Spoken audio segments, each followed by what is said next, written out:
Okay, I think that this question was on, I can't remember if it was morning or afternoon for response, so sorry about that. You just have to kind of watch it. Excuse me. But this is a question that deals with the Riemann sum. You are almost guaranteed to have a question with Riemann sum on the AP exam. And most of you did well on this question. Part A, most of you were able to get. Sorry, let's turn my pad on. Most of you got A, which was simply just use the data to approximate 3.5, and you had to know that that just was asking for the derivative. So you want to approximate 3.5 between 4 and 3. So that equation would just be 12.8 minus 11.2 over 5 minus 4. I'm sorry, 4 minus, what am I approximating? 3.5. So it's 4 minus 3. Sorry. Got a little just confused there for a second. And that answer is 1.6 ounces per minute. And you got 1 point for the approximation. And you got 1 point for your units. So remember, units are important, and you want to try to include them where they ask. Let me clean that up a little bit. You can't tell what I wrote there. 4 minus 3. Okay? And most of you got those 2 points. Just want to caution you, remember it's y over x. I think there was maybe one person who did x over y, but it's y over x. All right, in the second question, is there a time when C prime of t is equal to 2? Well, here was a great opportunity to use the mean value theorem. And in order to get the point, and I was kind of generous on this, but you need to say this. You need to say, one, that C is differentiable and therefore continuous. So you need to state C is differentiable and therefore continuous. Okay? And because it's continuous, we can use mean value theorem. So how do we use mean value theorem? We have to find some place on this integral where the average rate of change is equal to 2. And we find that between C of 4 and C2. So we had to say that 12.8 minus 8.8 over 2 is equal to 2. And by the mean value theorem, since the average rate of change is equal to 2 on the interval, then the derivative has to equal to 2 on the interval somewhere. So that was your explanation. You had to show this part. You had to show this difference quotient to get 1 point, and then your explanation was the other point.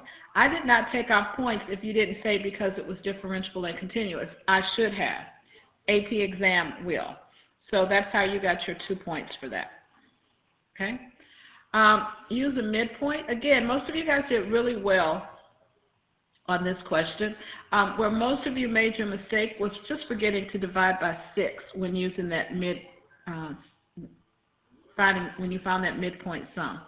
So the answer to this is simply 1/6, and it's 2 times C of 1, which is 5.3, plus 2 times C of 3, which is 11.2, plus 2 times C of 5, which is 13.8. If you do all the math for that, you get dividing it by, so you end up with 60.6 divided by 6, but the correct answer was 10.1 ounces. And because we're using a midpoint Riemann sum, that is this triangle, I'm sorry, that's rectangle,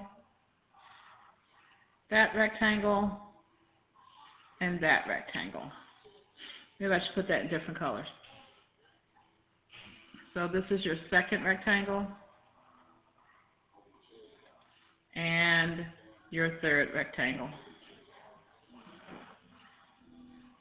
So the values you want are the ones in the middle, the 5, the 3's in the middle here, and in that first rectangle, 5.3 is in the middle. So those are the values that you used.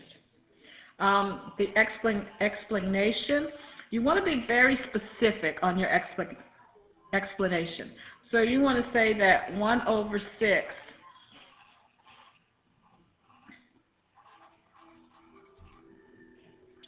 is the average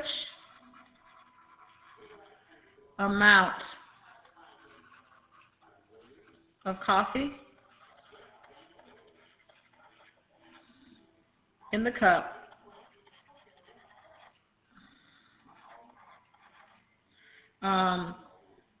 in ounces. You want to use units when you're just explaining it. You want to use units in ounces from 0 to 6 minutes.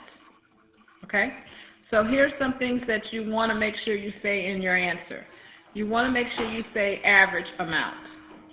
You want to make sure you use units. And you want to say the time. You want to express all of those in your answers to get full credit. Okay? Last one. The amount of coffee is modeled by, and most of you got this correct because you just had to take the derivative of this. Using Smiley found the rate at which the amount of coffee is changing at t equals 5. So we just have to take the derivative of this. And to take the derivative of this, we use chain rule. The derivative of 16 is, of course, 0. So this is going to be negative 16 times negative 0.4 e to the negative 0.4 t. And of course, you can simplify that if you are so inclined to 6.4 e to the negative 4t. And then to do b prime of 5,